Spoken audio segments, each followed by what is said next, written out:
Welcome to the KOMO Sports End Zone podcast with KOMO Sports Director Niko Tamurian and Najee Moye.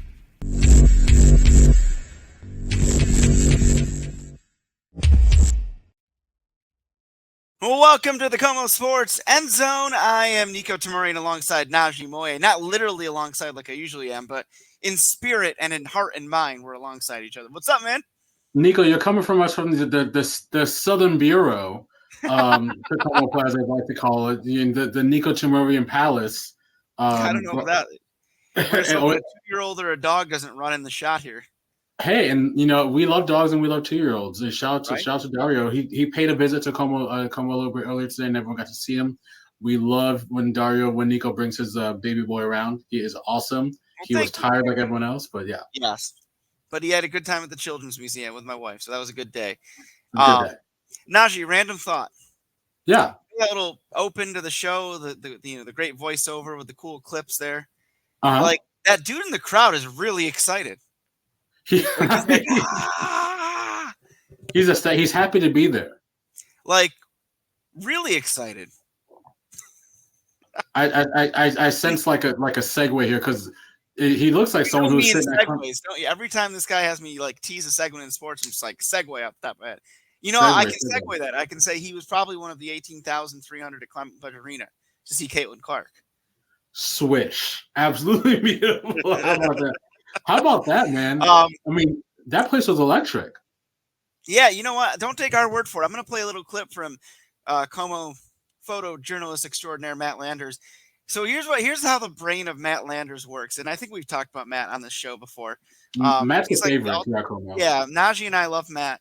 He's just an ultimate go-getter, and like the second he saw Caitlin Clark signing autographs for the fans here in Seattle, he took off, and this is what his camera captured when he did that. Let's take a look.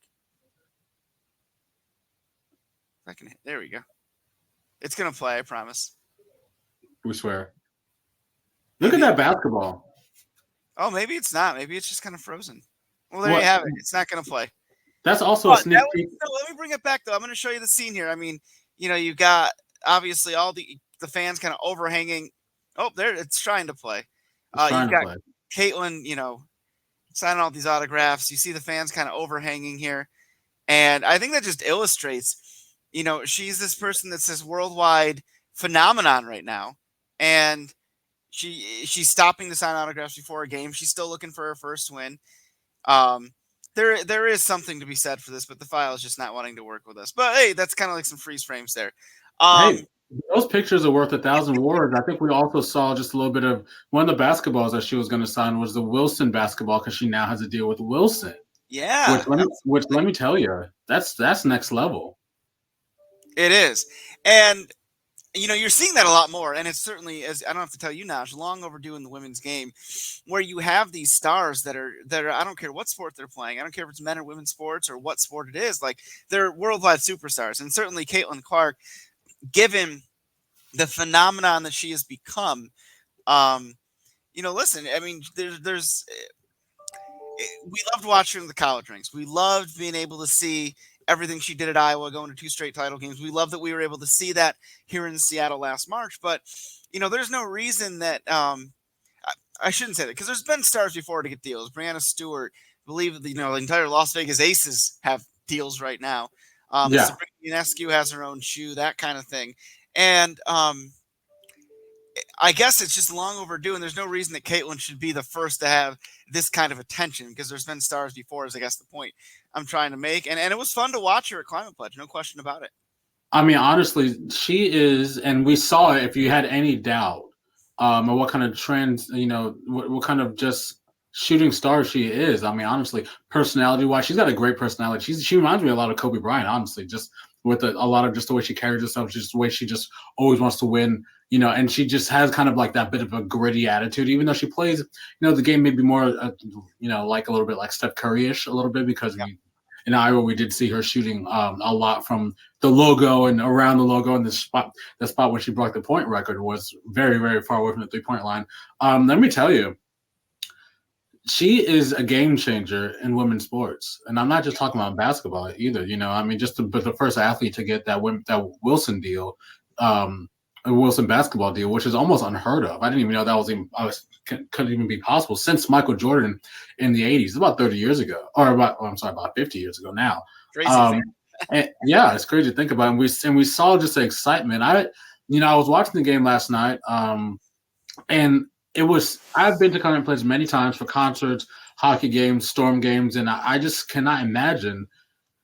I was surprised. I wasn't surprised to see, but it was just so loud in there. Yeah, not just for Caitlin Clark and not for the Fever. I mean, it was a sensational game. The Storm luckily won by 2 points, but just the place was packed out. I mean, seats were sold out well before game time.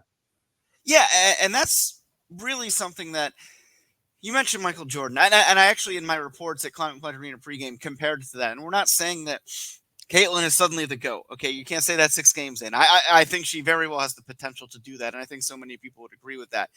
But from the standpoint of what I compared it to was the first time that Jordan came to Seattle to play the Sonics. Like, if you're not saying we knew then he was Jordan, but you knew then, even if we weren't physically there, you knew then that he certainly had the potential to be great. And I don't know that anybody necessarily knew that he was going to be what he ended up being, right? And I think that's the same dynamic you had here with Caitlin Clark being in Seattle, is that she could very well be the best to do it, men or women. You just don't know. And her first game in Seattle made it that special. Now, listen, she's always going to, when the Fever come back here in Seattle on June 27th, big crowd again. I don't know if it'll be 18,000 plus again, but it'll be a big crowd again, a Thursday night game. And in the years to come, it'll be the same dynamic there as well. But that first one, it had a history to it, because if you're a fan of that game, whether you're a diehard Storm fan, you're there every week, whether you just love basketball and wanted to see Caitlin, this star that you've probably only seen on TV otherwise, you had a sense that you were watching history. And I'll say this, and I think you agree. Everybody was kind of getting on Caitlin like, oh, what's going on? What's going on? It's the same rant and rave I've had about quarterbacks on this show. It's early. Let's give her a chance. And she showed that in the second half. It was 17 second half points on her way to 21, and almost lifting the Fever out of a double-digit deficit to beat the Storm. I just think that it's just a really special thing we're watching, man. And you mentioned it, because if you're watching the game, the Storm pulled out to a very, very, very big lead at the beginning of the game. Joy Lloyd was cooking. Now, I know this is not a surprise to any Storm fan, anyone who's been watching Seattle sports. Joy Lloyd is A1 on the Storm. She's a bucket. She's a walking bucket, and she's been a walking bucket, and she'll continue to be a walking bucket. But honestly, and on defensively, Clark is a special player, but the Storm did a great job in locking her up in the first half. She was very much locked up, to definitely getting bullied a little bit. But that's what you have to do with a star player. You have to put, when the Giants beat Tom Brady in the Super Bowl twice, you definitely knock them down. That's how they win. You got to lock up the star player. And and that's how. Now, what we saw in the second half, the Storm got up to maybe about 17, 15-point lead in the first half, and Caitlin Clark, and not just her, but Leah Boston also helped rein that in a little bit. The game was very, very competitive. You mentioned the game in late June, and honestly, I don't see why it wouldn't be packed out again, because, outside the whole Caitlin Clark of it all, the game was competitive, and it was very, very close. The Storm won by 2 points, like I said. And it was, and the Fever hopefully will have a couple wins by then. They're still looking for their first one. But like you said, Niko, it's early. And we saw, switching over into the second half, we saw, a light switch kind of went off, A lot of different things also attributed to that also. But that being said, Caitlin Clark was like, listen, the stats may look a little messy if you look at them statistically. Field goal percentage is not amazing. However, when you talk about putting a team on your back, that's something that she had to do, and she almost got it done. On the road, no less. In a hostile environment. It was so loud in there last night. I was watching the game last night, and, a ref will call a foul, and they will keep playing because no one can hear the whistle, It was amazing to me. It was great to watch. Yeah, to that point, Caitlin said after she loved the atmosphere. She said the fans in Seattle were amazing. And she actually said, she was like, I hope you go to every Storm game, not just when we're here. And she was like, there was something to be said for shooting free throws late, and the crowd is so loud and people are waving their arms, you can't focus. She loved it. She loved it because she understood. And you said something that made me really want to hit on a point that I really feel strongly about with this whole thing, is that, okay, so everybody here in Seattle knows that Jewel Lloyd is just this amazing player, led the WNBA in scoring last year. But what's really cool about this game is that, because of the phenomenon that is Caitlin Clark, you end up getting everybody the exposure they deserve. Now, there were people across the country that were streaming this game. I know because I had friends from the East Coast that were, texting me about the announcer, about the arena, and all sorts of cool things that they enjoyed about that Storm experience. And one of the things is Jewell Loyd, because she was electric in the first half. Yeah, absolutely. She was amazing. 32 points. And, and that kind of performance, she's done it a million times, right? It doesn't get that exposure that it should often, at least outside Seattle. Here in Seattle, our local, whether it's us here at KOMO and the other outlets, we cover this team the right way and give it the attention it deserves. But now you're getting that national exposure because of the Caitlin Clark effect. And so it's important to see what she becomes as a player and as a professional and what she, accomplishes in her own career. But there's that trickle down effect that is going to, give much needed exposure to players like Jewell Loyd, who deserve it, who right now, Jewell Loyd is a better basketball player. I mean, there's no two ways about it. Right. And so if you're a fan of the game and you're just watching because of the Caitlin Clark effect, you're like, how can you not like to watch Jewell Loyd? She's just a joy to watch, especially on the offensive end. And that's the other impact that this has. It's really, really enjoyable and really cool to see that this could be that next thing that helps to grow women's basketball. I remember I was texting you. This was still in the first quarter, in fact. And I sent you a text, and I had to pull up the exact text because I was watching at home, and I was like, this is not the Caitlin Clark game anymore. It turned into. The draw is still Caitlin Clark. But I texted Niko yesterday. I was like, this is actually just a Jewell Loyd game, and this is how it's been for a while. And when it was her and Stewie, who's doing great things in New York. Stewie's a longtime friend of the show, and Niko also. She's been balling out for quite a while, honestly. Yeah, I remember the way it's built. She was on the under 16 Team USA team when she was 14, and they won a gold medal in Mexico. And we're from the same region, Central New York, and her aunt called me and was like, "Hey, my niece is basically said everything I just said." I'm like, "Really? That's a great story." And that was 16 years ago, give or take. And I want to say 2008, may have been 07. I think it was 2008. And it was cool when I started working in Seattle, and she had her first press conference. She signed a 1-year deal or whatever, and she's like, "Hey, Niko." I'm like, "Hey, Stewie." That was cool. I'm happy to see her thriving, but I do miss her here in Seattle for sure. Let me tell you, I mean, and Seattle had a bit of a down year last year, but just looking at the way the team was configured. This is a team on the 2-3 right now. Izzy Magdor looked great last night, shooting well. I'm pulling up some numbers here. Yeah. I think Sammy Wickham balling out from 3. By the way, I was just like, let's go, some clutch 3-point shots. Yeah, and she had one runner in the lane that I thought was it was a huge play. It put the Storm back up 1, and it was just at this moment when they were trading baskets with Indiana. I'll say this about the Storm: I think that you've got a really nice core. You with Neka Ogwumike and Skylar Diggins-Smith. And Skylar struggled a little bit, and obviously against Indiana. But those two with Jewell plus Ezzy Magbagor, it's got them. And who knows as Nika Mule develops. I mean, this was just her first game the other day. I think that as this team develops and starts playing together more, I think you're going to see some. Hey, I just saw the hat. A second. I like that. I was kind of looking away, collecting my thoughts. I'm like, hey, I like that. You got to throw the hat on because you mentioned Nika Mule, draft pick rookie from the Storm, missed the first couple games of the year with some visa situations. And we talk about the atmosphere, for Caitlin Clark, and this rookie class, it compares to a lot of other rookie classes in the NFL and NBA that are just memorable that you'll remember. Yeah. We have Angel Reese, you have the Caitlin Clark, you have the Cameron Brink, but add Nika Mule's name to that. I mean, she missed the first couple games with the visa situation. She did come off the bench in this game, and when she came off the bench, that place, you would think that Caitlin Clark actually played for the Storm, and just jumping after a loose ball there too was next level. If you haven't seen the Storm, go see them immediately. Not just when Caitlin Clark is there, but all the time. Yeah, and I'm looking forward to some really fun home games there coming up this season. Najee, I'm throwing you a curveball, pun intended. Oh, no. Right? You have no idea what I'm about to do here. I'm ill-equipped, but I'm ready. Are you ready to brace yourself for this? I'm braced. I just thought about this like 2 or 3 minutes ago. Okay. I'm looking as in our platform here that we present this to folks and eventually it lands on YouTube.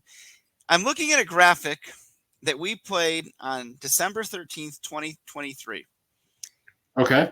I'm going to bring it up. I'm going to get rid of this really quick. I'm nervous. I'm going to ask you the same question. Are you ready? Mm-hmm. Are you ready? I am ready. I asked you this question and I debated it myself. December 13th, 2023. Here we go. Fair or foul, will the Mariners make a move that wins fans over? Because it applies now. It does. You're into the season. You're in first place, which we love.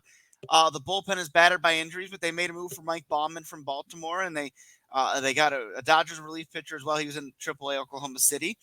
But I think anybody will agree that the rotation has been electric, as we thought it would be on December 13th of 2023. The offense has been inconsistent. There's been moments, but it's been inconsistent.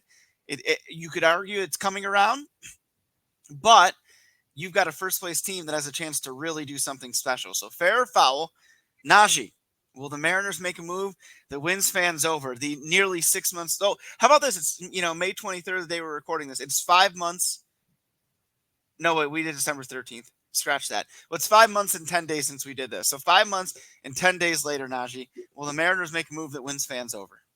The thing is, I'm not even dead sure if the fans aren't already won over. The fact that they're leading the AL West so late in the year. I mean, so late in the year, we're about 50 games in. But I mean, will they? I think they should, because there's guys available. Well, not available, but there's guys that could be available at the right price. And I think the Mariners have a chance to extend that lead. Over Houston's kind of in the doldrums. They're getting better on a hot streak right now. I think the Mariners should be heartened by, as of today, splitting a 4-game set in New York, a hard place to play against the Yankees. I think they should be heartened by the way they won the first game and the way they won the second game. They did drop the last two, and they have a kind of a tough road ahead. That being said, will they make a move? Yes, because I think guys like, and we look at the rotation, and that is we talk about it all the time and how fantastic that rotation is. There's people that can be moved. And there's people that maybe they can spare. They can spare a square, Niko. As Elaine Bennett said. We looked at the way Brian Wu pitched against the Yankees. Looks Cy Young level. Who wouldn't want to have him on the team? Young guy. I'm looking at you, Toronto. We're hearing rumblings about maybe Vlad Guerrero Jr. could be, and Bo Bichette maybe also on the docket. Could be cool. Now, someone like Vladdy it's gonna take more than just one pitcher. We know that. But, Wu is a very attractive piece for anybody. And I personally don't think they'll move Brian Wu. But I don't think so either. Bryce Miller, Emerson Hancock, they're guys that are so young that they have all these years of team control. And so that if you're a team that trades for one of those guys, you're getting at least 4 years or so of their services. And that's what makes them so attractive. But to your point, if you were to make a real home run, pun intended, for like a Vlad Guerrero Jr., I mean, that's a different animal. And maybe in that scenario, you are talking about some super prospects. I'll say this, and it was brought up by Ryan Divish over at the Seattle Times. We love Ryan. He's at every game. Yeah. And he brought up an interesting point. Now, the prevailing thought has been, and I've said this oftentimes, about if the Mariners are going to make a trade, it's going to come because they have a surplus, so to speak, which, again, the front office will tell you never have enough pitching. But the prevailing thought would be that if the Mariners make a move, it's because they have all these arms. They have essentially 6 starters if you count Hancock, who was optioned to AAA Tacoma once Brian Wu became healthy. Okay, so if you're talking about that, but that's usually where the trade talks begin, and you're talking about teams that need pitchers and who can be the bat they give up. But Divish brought up a great point this past week, where he said the Mariners could give up Harry Ford, the prospect catcher, who is a super prospect catcher, simply based on the notion that you have Cal Raleigh. And it'd be silly at this point not to give Cal Raleigh every penny possible to a long-term deal, because not only is it an incredible catcher from a game management standpoint, and working with these young arms and making sure they get their very best, but he leads the team with 11 home runs as of this recording. So, Najee, presenting that scenario to you, I mean, knowing what we know about what the Mariners need, and Harry Ford could be the next big thing. He's a great catching prospect. He's arguably their top prospect overall, arguably. Would you be comfortable getting rid of Harry Ford? Not necessarily, let's not go swing the fences for Vlad Guerrero, because, I mean, that's something that most people would say yes to, right? Because you just don't know with prospects. But are you comfortable moving a prospect like that seems very promising at a position of catcher where people are always looking for value? Are you comfortable moving him for a win-now bat? Let's say like upper echelon, maybe not Vlad, but upper echelon win-now bat to jolt this offense. Niko, I'll take it a step further. I mean, the Mariners are in a position, when you look at Texas, when you look at Houston, to really put some distance. I mean, in the way that the standings are right now. Like I said, the Mariners don't really want to make the wild card. It's tough sledding, I'll take it a step further. To answer your question, yes, I would. But I think to get a guy like Vladdy or Bo Bichette or anything like that, you're going to have to move 2 pitchers. Sure. 2 starters. And you're going to have to move Harry Ford, and you're going to have to move maybe a couple other pieces. And if to get a guy like Vladdy, I think you 100% do it. I think you 100% do it. I think you have to look at the numbers also. But he's the type of guy who I've been saying for years now on this very podcast. And if you've been listening for years, thank you. I appreciate you. That the Mariners need a scary guy at the plate. Cal Raleigh's been balling out. J.P. Crawford, who just came back, has been balling out. Dylan Moore, who hit 2 home runs earlier this year, has been killing it at the bottom of the lineup. Mitch Garver, Mitch Hannigan, the Mitches have been doing well. That being said, Julio has left something to be desired. I was talking in the newsroom with someone. I was like, maybe he gets moved down, not to AAA, but in the lineup. He's been batting second lately. Maybe that's too high. Maybe he needs to be surrounded with with Ty France or with the Cal Raleighs of the world. Who knows? Can you wait for him to come around? He'll come around. Can you wait for it, though, is the question. And maybe moving him in the order spurs that turnaround. Yeah. And he's your 10-year guy. He's your big money guy. He's the guy. But you need a guy who's going to be scary in your lineup for you. You need a guy who can hit 40 home runs and hit 130 RBIs, who batted 130 guys. I'm not sure what it will take. The Blue Jays will probably ask for a king's ransom. I think they should. But I think that the Mariners, who are not historically known for these kind of like big grabby trades, is something that the Yankees are doing. Honestly, as a Yankee fan, I can tell you that I would love it to happen, but I don't see it happening. We're focused on Juan Soto right now. That being said, I would pull the trigger if it's there. What do you think? When it comes to Harry specifically, well, will they is the question. I don't know. Probably not. But we know the Mariners treasure, as they should, the idea of this homegrown talent, knowing that we're not going to be in a market where they give a $500 million contract out or something like that, right? But knowing that they can compete by doing this the way they have. Julio's homegrown, Cal Raleigh's homegrown, George Kirby, Logan Gilbert, Brian Wu, Bryce Miller, Emerson Hancock, homegrown, right? So we know how much they pride in that. So it would have to be the trade of the level that you're referencing from that standpoint to get rid of a Harry Ford. But when it comes to Harry, I've always said that, I've always thought kind of like to myself that, okay, I would love to see Harry Ford come up, be your catcher, and have Cal Raleigh be able to be a DH to extend how long. But the problem with that logic is that Cal has been such a good game caller. Yeah. Any of these pitchers are the first to say that the reason they have been so well and done so well is the way Cal Raleigh manages a game. So when you look at it that way, okay, maybe there is a bit of a logjam. And to Ryan Divish's point, and he's there all the time, and I enjoy it anytime we talk. The logic there makes sense, because when you're talking about these kind of trades that you are going to need a king's ransom, it starts with controllable pitching and a super prospect like a Harry Ford, and that's kind of where you go in that regard. That's kind of where you have to go in that sense. And so I'll tell you what, I happened to glance down and notice that and throw the curveball at you, but that'll be the discussion of the summer here in Seattle until they do it. Yeah, and I think if you get too close to the trade deadline, values start to go up because it becomes bidding wars. I would not be shocked if the Mariners made a trade a little bit before that trade deadline, which is the end of July, of course. I think you see it maybe earlier than that, assuming things keep going well and they still, are in first place or in contention or something of that sort. if we just kind of have to see also what the Mariners are comfortable with doing as far as winning by. The Yankee series was a big point of contention. They're the best team in the American League, first of all, record-wise at least. It's a big point of contention in the newsroom. Everyone was watching those games. You know that. Eric Johnson was watching those games. Right.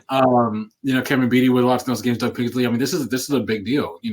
And to win the first two in the Bronx was difficult, especially the way they won the first game. Wait until the last inning. None of these balls were hit particularly hard. There was a couple of field. All the Mariners comfortable with winning games like that in the future. Going right forward. Now they are. I mean, because that was the MO. It was now they certainly thought they'd get a little bit more out of the offense. I mean, from Jorge Polanco, even before he was injured, you thought Mitch Garver would perform better, that sort of thing. Mitch Haniger, we got to see that. Ty France, I still have faith he can bounce back, but it's getting to that point. It's like, by now they probably thought he'd be back to 2022 form, and I was extremely confident that he would be, and he may still. I'm not ready to give up on that, not one bit.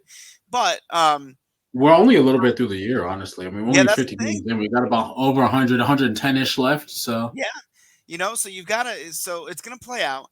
The great Rick Riz once told me, he looks at the standings at the All-Star break, and that's when he decides, okay, this is for real. This is when you determine buy, sell, whatever. My predecessor, brother Mike Ferreri said the great Dave Niehaus once told him that Father's Day is his benchmark for that same thing. So I'm going to kind of bring that up. Yeah. So I'm going to go like Father's Day to like All-Star break. And that might be that sweet spot of a window that's not right up to the trade deadline, but it could be when this team, if they're still competing, is like, okay, let's make this move. We know we need a bat. We know we have a lot of offense. Let's see what we can do. Well, the thing is, the Mariners have needed a bat for the past 3 years, though. And you consider, just a couple of years ago, they made it to the why doesn't it ever work? I know. But it's because it worked. And he played well, but it should have been better. And I loved that Teoscar was on the squad, and I liked what he provided. He hit a lot of home runs. And they were very needed at the time. He also struck out a bunch. And the thing is, the Mariners are still striking out a bunch. That's the thing. Right.